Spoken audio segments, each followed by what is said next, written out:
ไปมาห่มถึงไหมไปเจ้ากินง่วงแล้วลายพวกเบิดดอกกินน้ำพอได้ใส่จัดให้เพิ่นชงทิปเข่านี่ก็มีบ่อตีเกียร์ที่นี่บ่อทั้งหากันทางนี้ได้อ๋อผมทิปเข่าแล้วอ้าวพอเราว่าซื้อให้รถประตูเนี่ยประชันตัวกลางนี่ส่วนหนึ่งเนี่ยเอานี่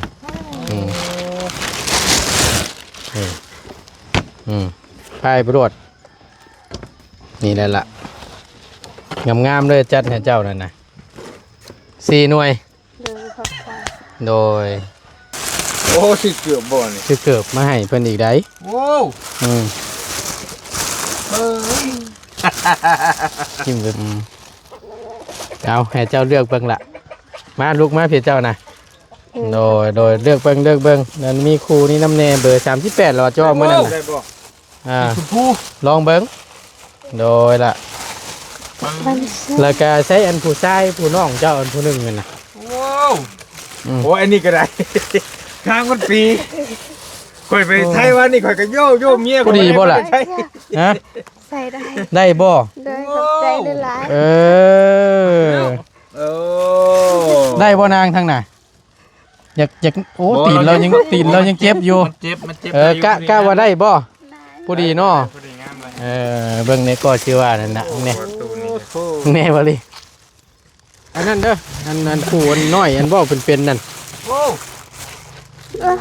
ง่ายโคตรบ่พอดีบ่เจ้าเบิ่งมึงดูอันเจ้า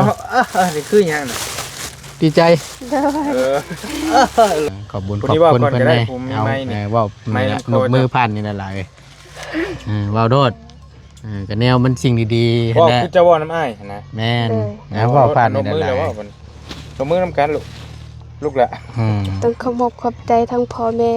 หลายๆเด้อช่วยลูกช่วยหลานขอให้สุขภาพแข็งแรงความเจ็บอย่าได้ความไข้อย่าให้มีขอให้ร่ำขอให้รวยปรารถนาสิ่งใดขอให้ได้สิ่งนั้นสาธุเอาไม้ให้สบายดีแหละโดยสบายดีเด้อโดยให้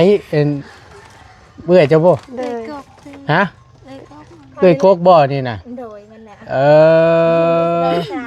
อันนี้น้องเช้านี่น่ะโดยมันแหละฉันบ่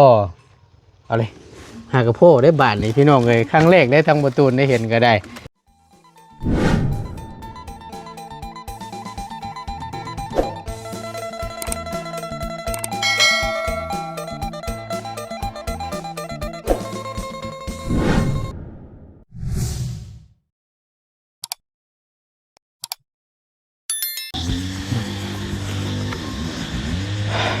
เอา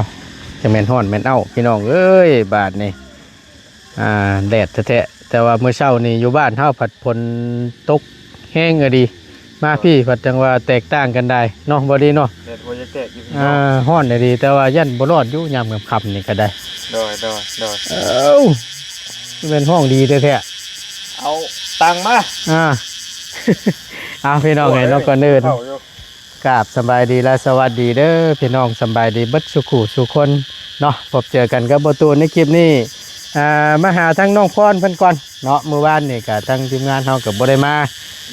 ทั้งบอดี้ก็ข้ามไปมุกทั้งประตูก็ขึ้นไปจ่ายค่าไม้ทั้งบ่ยาวก็เข้าไปหาไอ้อาดเมื่อวานนี่ก็ได้บ่ได้มาซ้ำหาน้องพรเพิ่นมามื้อนี้ก็แน่นอนล่ะพี่น้องเนาะพร้อมกับเครื่องของแนวอยากแนวกินอุ่นใจอยู่เนาะแบบนี้เนาะอิ่มได้บ่ดีโยสูบไฟได้นี่ไข่ลวกได้แล้วก็มีไข่3แตะแล้วก็มี2แก๊สพี่น้องเอ้ยพร้อมกับติ๊บข้าวจัดมาให้อีกได้ติ๊บข้าวก็ได้อันนี้ก็บ่ว่ากันเนาะพี่น้องเนาะในส่วนนี่ส่วนหนึ่งอันนี้เป็นของพ่อเพิ่นที่จะให้ทางประตูซื้อใหม่ทั้งน้องเพิ่นติ๊บใหญ่และติ๊บกลางเอาไว้รถซื้อไปรถประตูเลยว่าซั่นมันบ่บูดบ่เน่าหรอกว่าซั่นในส่วนบ่เตียงซื้อก็ต่างหากมันขาดตัวนั้นใส่ตัวนี้ต่อว่าซั่นแล้วก็กับจอกน้ำแน่อยู่นี่แหละพี่น้องเอ้ยมาพี่ลาเอ้ยมานั่งมาหิวซอยอันทั้งง่ายได้มา มูนแล้วผู้ใดจะกินได้ ไปเบิดเลย อืม เอ้าบักม่วงหายเบิดแล้วบ่ เอาแล้วเดี๋ยวแต่ใบบัน มันไปทั้งได้น้อง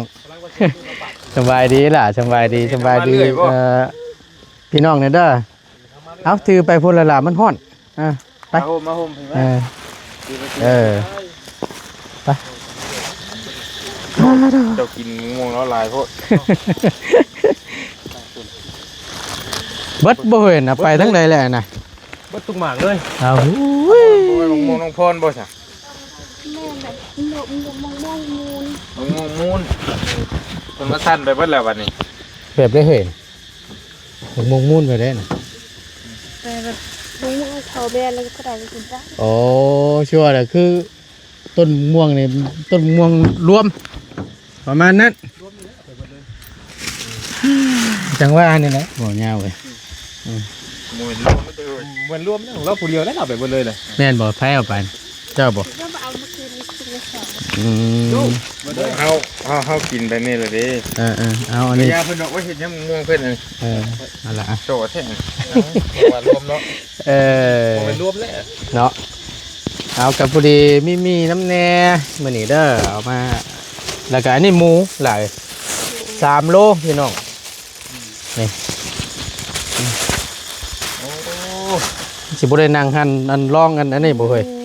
โหได้แบบนี้ เนาะ อยู่ปิ้ง ปิ้งเฮ็ดอันน้ำตกบ่ บ่ เนาะ ตากแดด ตากแดด กินดิจะกินได้ทาน 3 โลพุ่นได้มีแต่ว่าอันกัมพูชันก็แบ่งให้ทั้งแม่ตู้เจ้านำนี่เด้อ ดีเด้อพี่น้องเด้อ โดยสำบายดีบ่เนี่ยแบ่งกันเนาะไข่น้อง ห นี่ ลายคนอยู่ แล้วก็มี มีบ่ เบิ้งบานนี้ทั้งประตูนค่าใจตัวนี้แหละพี่น้องเดี๋ยวให้เบิ้งตัวนี้ก่อนก็ได้ นี่คือดังเทียงดังขึ้นมาบัดเดียวโย ว่าแล้วก็ทาย ดังขึ้นมาหึมบัดเดียว เขาเห็นบ่ฟ้าห้องบ่ได้เตือนเด้บ่ดีเอ้ยตับบาทเดียวได้ได้เห็นมันแกะยากแท้นี่จอก จอก กินน้ำพอได้ใส่จัดให้เพิ่นชงทิปเข่านี่ก็ มีบ่ตีเกียร์ที่นี่นะ บ่ทั้งหากเพิ่น เป็นทางนี้ยังอ๋อผมคิดเขาแล้ว อ้าวพอเราว่าซื้อให้โลดบ่ตูนเด้อว่าซั่นตัวกลางนี่ส่วนหนึงนี่เอานี่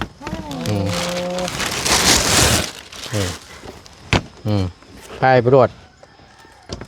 นี่แหละล่ะงามๆเลยจัดให้เจ้านั่นน่ะ4 หน่วย เดินขอบใจ โดยอันนี้เป็นหมูเอามิตรว่านี่บานนี้ทั้ง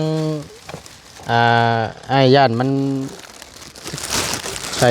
เนาะแต่ละผู้แต่ละคนใครในบ่ละตีนเจ้าฮะผู้ได้ใส่เกิดอีกเลย เจ็บบ่ นึ่งใส่บะได้ ยังใส่บ่ได้ซ้ เดิน ำโตมาพี่มึงดูฉันมาเบิ่งให้เกิดเจ้าน่ะ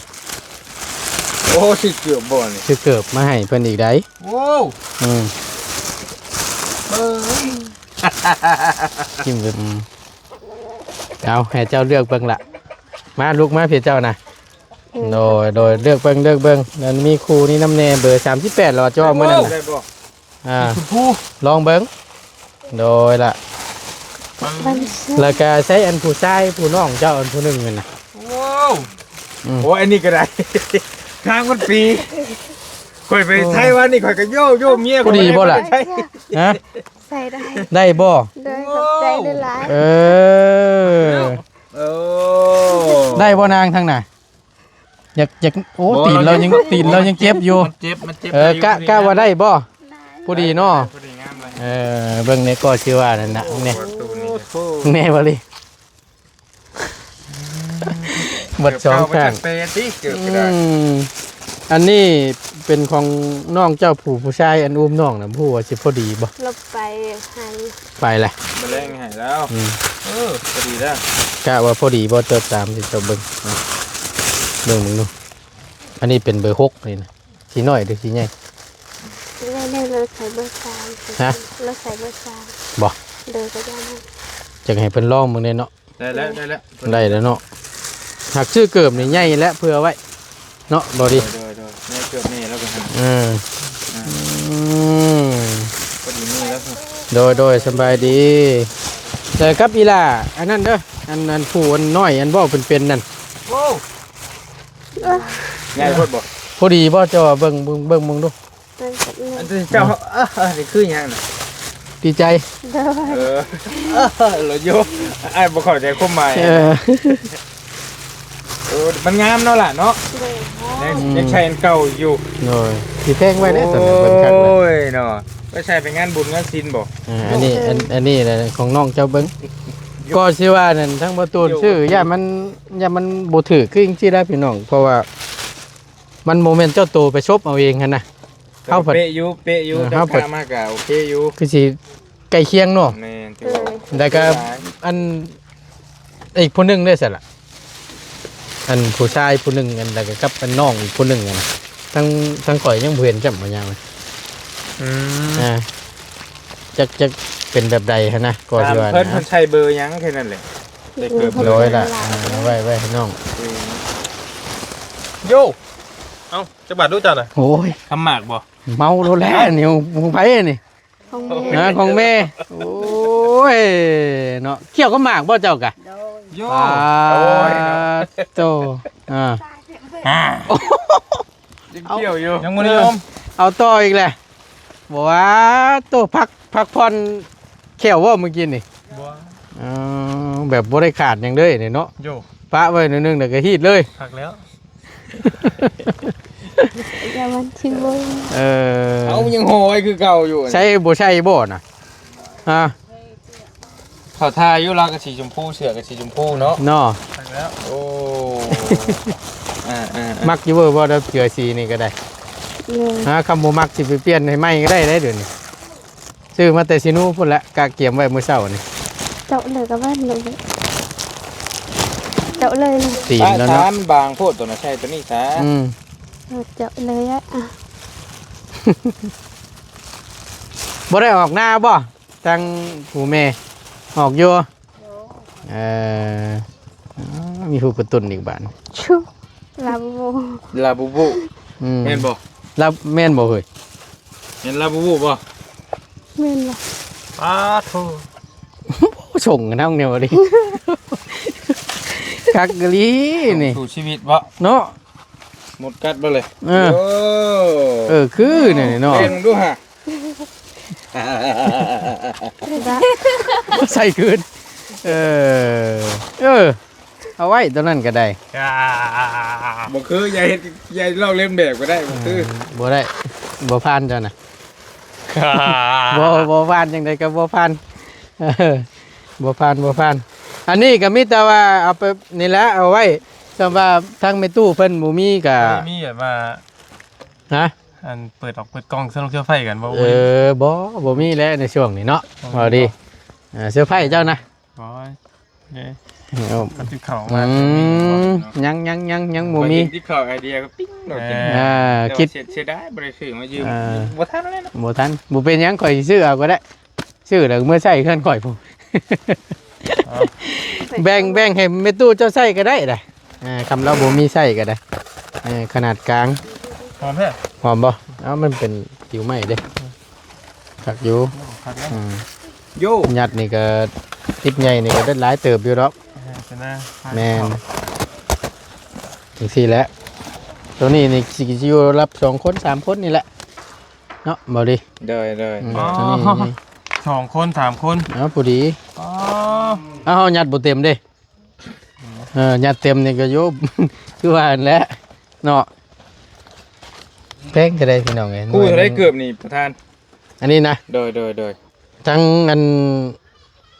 เจ้าของห้านเพิ่นก็ลดให้เป็นพิเศษอยู่นะ เด้อ ใช้เบิดขอจดไว้อยู่คอยรวมใส่กันอยู่เพราะอันมีอยู่3-4 คู่ เด้อ โอ้ยเสือตัวนี้มันฮ้อนแท้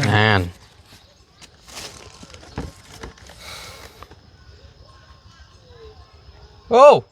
เอาให้เบิ่งมันก็ว่าเห็นว่าก็ได้เนาะนี่คอยซื้อไปเบิดทั้งเบิดนั่นทั้ง1คู่2คู่3คู่4คู่เบิดไปอยู่350,000ถ้าว่าชื่อดีนั่นถ้าเราตามที่เราเว้านั่นคู่150,000พุ่นแล้วป่ะ ปอทุก เราลดให้เราอ่ะก็บอกเราแหละว่าซื้อไปซอยเพิ่นว่าเอ้ยว่าเอาซึ่งชั้นเอ้ยลดให้เป็นพิเศษเด้อเราอ่ะการที่คอยบอกเจ้านั่นแหละ เจ้า ก็จังว่าอันก็สิว่าซื้อบ่จักคุมชื่อบ่ดีก็ยังบ่เห็นตัวน้องเพิ่นไปทางใดอีกแล้วบักทำเพิ่นผู้หนึงน่ะ ไปให้ ไปให้ เด้อ ใหญ่ซำใดอ่ะน่ะ ผู้ใดผู้เป็นอ้ายน่ะถามแม่เพิ่นจะได้ไม่มา เพ่นิด ถามเราว่าใช้เบอร์ยังแค่นั้นแหละ แม่นเพิ่นใช้เบอร์หยังเกิบมันน่ะ ต้องถามก่อน ถามแม่ถามแม่ แล้วก็กับผู้น้อยอันผู้น้องอันอีหลาเพิ่นตัวหนึงน่ะ น้องก็แถว จักชื่อหยังแหละ อาไทย บ่ โดย ใช้เบอร์หยังซะน่ะ บ่ฮู้คือกัน บ่ฮู้คือกันเด้นี่แหละบอกคำว่าเห็นแล้วก็ใครอยู่คือน้องเพิ่นมาเหมือนกับกะเอาได้บ่ดีแต่ว่าข่อยเพิ่นยังบ่เห็นเด้อนะจักแม่นชำใดหั่นน่ะก็แม่นนี่นะก็เลยยังบ่ทันชื่อมาให้เทื่อ โดย ยันชื่อมาแล้วมันยันใช้บ่ได้สินะยันว่ามันน้อยหรือมันใหญ่หั่นน่ะเอาก็ว่านี่ล่ะมีทั้งเบิดทั้งมวลในชุดมื้อนี้เนาะก็บ่ตูนชื่อไปเบิดอยู่1,430,000ไหลรวมๆมันอยู่นี่แหละพี่น้องแม่นเปิดไปเป็นล้านพุ่นละ 2,000 กว่าบาท แม่นเอาก็มีแต่ว่าเบิ่งอีกเทื่อนึงเนาะแต่ว่าจังซั่นก็ได้เดี๋ยวทั้งพ่อเพิ่นว่าซื้อเกิดไปน้องเพิ่นนี่เด้อบ่ตูนเด้อว่าซั่นซื้อให้เบิดทุกคนนั่นแหละว่าซั่นแต่ว่ามันบ่เห็นจังซี่มีแต่ว่ามื้อหน้ามื้อในพุ่นละเดี๋ยวสิเบิ่งเจ้าโตเพิ่นอีกก่อนว่ามันสิใส่เบอร์ซำใดนั่นน่ะอย่ามันชื่อมานํเสียเวลาเอามีแต่ว่าอันนี้จอกกินน้ำนี่ก็อันเครื่องมันนั่นไว้ใช้เหมือนอยู่เทิงกันบ่ โดย ถือว่าโอ้ชุดใหญ่อีกเลยได้นี่นะก็ได้เบิดไปเป็นล้านปุ๊ โดย 1,430,000ก็เจ้าเก่าเจ้าเริ่มมันแหละทั้งพ่อกับแม่เพิ่นล่ะเอ้ยที่ซื้อเครื่องมาให้เจ้าในครั้งนี้เป็นเกิบเป็นติ๊บเข่าเป็นไข่เป็นมีจอกแนวอย่างแนวกินนี่แหละก็มีแต่ว่าอยากให้เจ้าเด้อทั้งสองคนเจ้านั่นแหละมาเนี่ยมาหนุบมือข ยื อง นได้บ่นะ ได้อยู่บ่ละคำว่าได้แล้วมันอันนั้นเด้อนั่งเขาก็ได้ จอยลงเนาะเจ็บแต่บ่กินฮอดเข้าแล้วเบิ่งนี่เนาะ เออแม่นบ่ กินเยอะ กินอยู่ เห็นไหม แต่กับบ่ปานใดกินกันเนาะคือว่านั่นแหละ จอยใช่แล้ว โอ้แตกเบ่เลยนี่เนาะตีนก็ได้ ลงมา แนวใด นะผมต้องว่าคอยท้องใหญ่ ฮะ ท้องใหญ่ ท้องใหญ่ เลย ท้องเจ้าน่ะ เลย เป็นหยังคือท้องใหญ่ แบบกิน เรียบร้อย ข้าวหลาย โอ้กินข้าวหลาย เลย แล้วหน้าท้องก็ได้ออก เลย เจ้าเดียวเบิ่งท้องอ้ายนี่ เบิ่งแต่ละคนติ เจ้าว่าท้องเจ้าใหญ่น่ะ ลู่ลุยอยู่ ห่วยอยู่ๆบ่ท้องใหญ่อยู่ว่ะ เนาะ ย่านได้ข่อย ตกใจวัดข่อยก็ได้ แต่การเขียดบ่คืนนี่ ฝนตกอยู่บ่บ่ตกครับ เลย ว่าหยอก เอาว่านัวหัวมวนพี่น้องเอ้ยเอาก็มีแต่ว่ามาพี่ล่ะหนุบมือเด้อก็ยังให้ขอบบุญขอบคุณทางพ่อกับแม่เพิ่นคือเก่าหั่นแหละเด้อเป็นเจ้าเดิมที่ทั้งง่ายซื้อมาให้ในรอบก่อนนั้นเด้อเป็นทั้งพ่ออำพรกับแม่ติ๊กหลายเอาก็มีแต่ว่าให้คำอวยพรอวยใส่ให้เพิ่นอยู่ดีมีแห้งนั่นแหละนะเว้าทีละคนเด้อขอบบุญขอบคุณเพิ่นแน่เอาเว้าหนุบมือผ่านนี่นั่นล่ะเอ้ยเว้าโดดก็แนวมันสิ่งดีๆ ว่า นะ คือจะว่าน้ำอ้ายนะ แม่นนะเว้าผ่านนี่นั่น มือ ล่ะ แล้วว่ามันลงมือน้ำกันลูกละ ต้องขอบขอบใจทั้งพ่อแม่หลายเด้อช่วยลูกช่วยหลานขอให้สุขภาพแข็งแรงความเจ็บอย่าได้ความไข้อย่าให้มี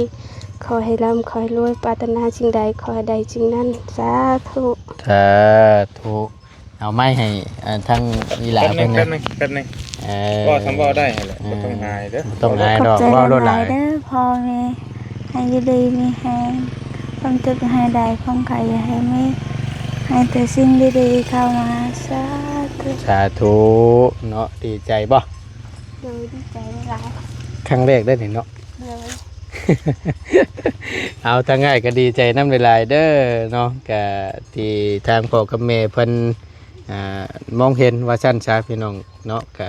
ให้ทางบ่ตูนซื้อเครื่องซื้อของมาให้ เราก็ต้องขอบใจอ้ายหลายๆเด้อ โดยละโดยบ่เป็นหยังเนาะไปมีแต่ว่าพุ่นละเอาขึ้นไปไว้ถึงพุ่นละไปถือเอาคนละอัน2อันไปละไปในส่วนไป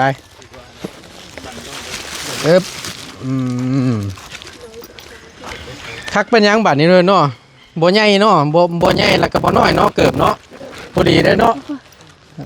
โอ้ยเพิ่นกว่าขนาดเจ็บก็ยังอันนั้นได้พี่น้องเอ้ยไวอยู่บ่ล่ะบ่อันก็ให้ทั้งเดี๋ยวไอ้สิเบิ่งยาอันนั้นมาให้อันยาผงพิเศษนะเดี๋ยวสิเบิ่งมาให้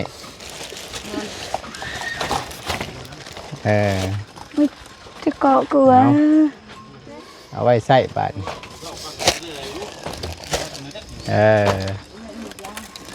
เอามียืนขึ้นไปไว้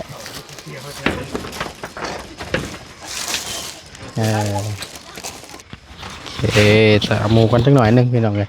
เบิ่งหันมันไปยังอันนั้นคือฮุบมาอันกองหยุบอยู่นอกนะฮะผ้าห่มมื้อนั้นบ่น่ะ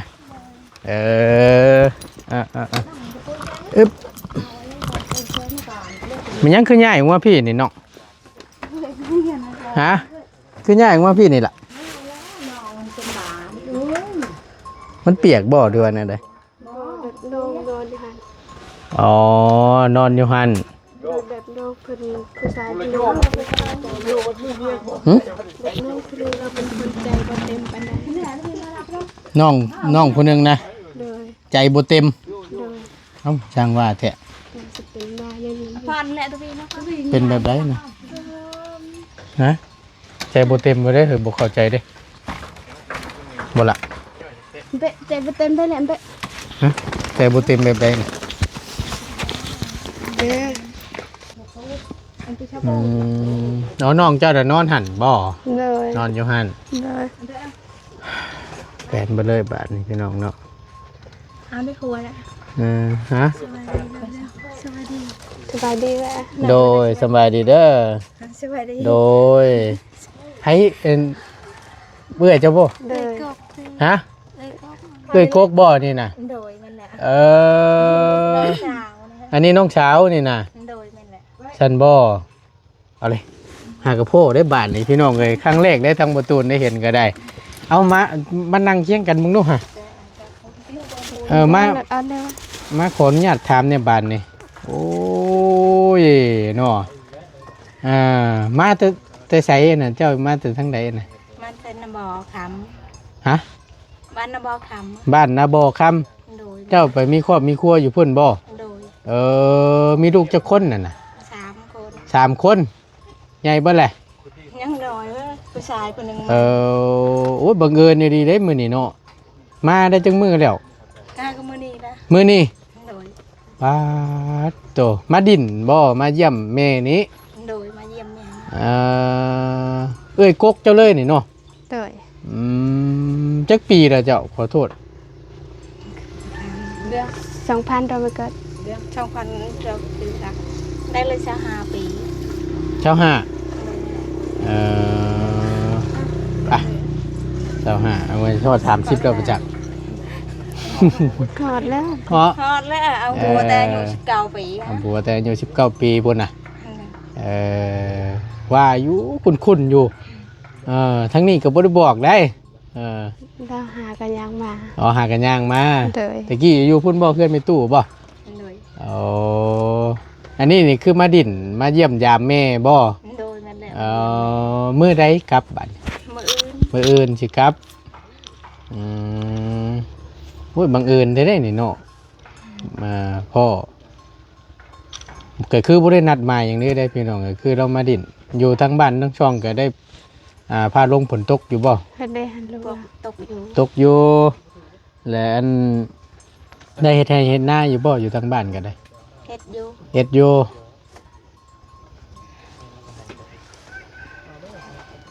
คล้ายๆกันเนาะสมว่าเอ้ยกับน้องอยู่ได้ คล้ายกันผู้ใด ฮะ คล้าย คล้าย กัน คือ กับ ตัว ผู้ใด เจ้านั่นแหละ อ้าวดีบ่คือ พี่แล้วนี่คำหลักๆนี่มันคือผู้นี้นี่เอ้ยกกนี่คือกับนั่นน้องพรคำนี่ เนาะคล้ายๆกันอยู่พี่น้องไงก็ถือว่ามาเยี่ยมยามทำข้าวเนาะเลยลูก นอดเลยก็มาเยี่ยม พี่นอดเรามาเยี่ยมมาดุอยู่บ่ ดุอยู่ บ่ไกลเตอบ่จากนี่ไปอันบ้านผัวเจ้า ใกล้เติบเลย ไกลเติบย่างมา ย่างมามีรถขี่ เจ้าลัดมาแต่ทางไหนน่ะลัดมานี่ ทางเหนือ เออเส้นทางรถกระบะนี่เขาได้อยู่บ่ โดยเขาใดอยู่ ไปฮอดอยู่บ่มันสิบ่ค่าบ่ ขาทาง ทางยาก ทางยาก โดย ถ้าว่ารถไทยนี่ได้อยู่เนาะ ใดอยู่ ทำรถกระบะคือเฮานี่มันแล้วเนาะไปลำบากอีกแล้ว ตื่นไปป้าบ้าน เต้อันรู้เนาะบ้านเนี่ยมันก็เด็กไง สบายเยอะ อ้อย อืม อากาศจะเป็นห้อนเนาะจักแม่นถ้าเจ้าว่ายังนั่งยิ้มอย่างเดียวทั้งง่ายก็ได้ โอเคบ้านนี้อยู่ดีมีแฮงเนาะถือว่าได้พบพ่อทั้งเอื้อยใหญ่เป็นเอื้อยของน้องพรเพิ่นเนาะไปกุ๊กว่าซั่นซะมาเยี่ยมมายามทั้งน้องและแม่ในมื้อนี้เนาะบื้นก็สิกลับแล้วว่าซั่นกลับไปวันนี้จังยามใดสิได้มาอีกเนาะ มันเถื่อแล้วดำนาไปแล้ว ดาวให้ดาวหน้าพุ่นเนาะ โดย เอาจังใดก็ให้อยู่ดีมีแห้งชูๆเด้อมีแล้วล่ะกินแล้วบ่ข้าวเที่ยงมื้อนี้ กินแล้ว กินแล้ว โดย หมู่นี่เจ้าสิเฮ็ดแนวใด3โลพุ่นได้อ้ายซื้อมาให้ แบ่งกันกิน แบ่งกัน เด้อ แบ่งแม่ตู้นำเด้อ โดย แบ่งแม่ตู้พอตู้นำแล้วก็ส่วนที่เหลือน่ะก็ย่อย โดย ย่อยตากแห้งไว้มักกันเกลือพริกนัวนั่นย่อยตากแห้งไว้เวลานั้นก็ไว้ปิ้งไว้ทอดกิน โดย ใครอย่าหลอกป่านนี้เนาะไปบ้านนี้ทั้งง่ายล่ำลาก่อนบ้านนี้เด้อ เด้อ อ อ ยู่ดีมีแห้งเบิดทุก โด ผู้ ย ทุกคนเด้อ สบายดีโดย สบายดี เด้อ สบายดี โดยเดี๋ยวไอ้สิเบิ้งให้อันนั้นยาผงพิเศษ เดี๋ยวเสียมาสิซื้อมาให้แล้วไว้ทาตัวนั้นน่ะดีที่สุดแหละกับไข่ในเนาะเพราะว่ามันแตกไปน้ำในแล้วโอ้ยทรมานแท้ๆพี่น้องเอ้ย เมื่อวานนี้วันเราอยากไปใส่บ่ได้เลย บ่ โดยอยู่แต่ในเรือน อยู่แต่เฮือนนี่ โดย ปกติแล้วทั้งสองข้างเลยเป็นอยู่ตรงพาตีนใช่ไหมบอกขอโทษนะพี่น้องเลยเฮาย่างไปเยี่ยมมันเยี่ยมนี่ก็เจ็บแหละมึงเนี่ยเอาเดี๋ยวจังว่ากันเนาะ โดย ไปบ้านนี้อันตั้งไงอันก็ไม่นี่แหละโอเคไปบ้านนี้พี่น้องเนี่ยจัดเกียมไว้ด้วยล่ะเด้อเครื่องคองก็ได้โอเคพี่น้องเนาะทางประตูนเข้ามาในมื้อนี้ก็พร้อมกับเครื่องคองเนาะอีกจำนวนหนึ่งว่าสั้นซะซื้อไปทั้งเบิดทั้งมวลเบิดไปโย1,400,000เนาะ30,000พี่น้องประตูนก็จดลงในหันละซื้อเบิดเท่าไรเนาะเอากะทั้งเบิดทั้งมวลทั้งประตูนก็ต้องขอบคุณขอบอกใจทางพ่ออำพรกับทางแม่ติ๊กหลายๆเด้อที่ให้ทั้งลูกเป็นสะพานบุญให้ในครั้งนี้เนาะก็ขอให้พ่อกับแม่จงอยู่ดีมีแห้งความเจ็บอย่าสุไร้ความไข่อย่าสุมีปรารถนาสิ่งใดขอสมคำมุ่งมั่นลังปรารถนาเด้อพอเด้อเพราะว่าเสียธุรกิจการงานใดก็ขอให้ประสบผลสำเร็จในหน้าที่การงานนั้นๆตลอดปีและตลอดไปพ่อกับแม่ให้มาสำใดขอให้กลับคืนหาสู่ทางครอบครัวของพ่อกับแม่ร้อยเท่าพันเท่าเด้อขึ้นเหนือลงใต้ไปใส่มาใส่ก็ขอให้เดินทางตลอดปลอดภัยเนาะขอให้อายุมั่นขอนยืนลำรวยๆเด้อพ่อเด้อเนาะสาธุเด้อเนาะเพราะว่าลายใหญ่ห้างพี่น้องทั้งประตูนก็ใช้ได้ลำลาและขอจบคลิปลงไว้เพียงสำนีก่อนขายบ่ได้ก็คือพ่อแม่พี่น้องFC เนาะที่เข้ามาเป็นกำลังแห่งใจขอบคุณในไลน์เบิ่งคลิปโดยบ่ขามโฆษณาสำหรับคลิปนี้ประตูนจบลงไว้เพียงสำนีพบเจอกันคลิปหน้าพี่น้องบ่ผิดพลาดประการใดก็กราบขอโทษขออภัยนำหลายๆเด้อพี่น้องเด้อไปแล้วพี่น้องอยู่ดีมีแฮงสบายดีเด้อพี่น้องเด้อไป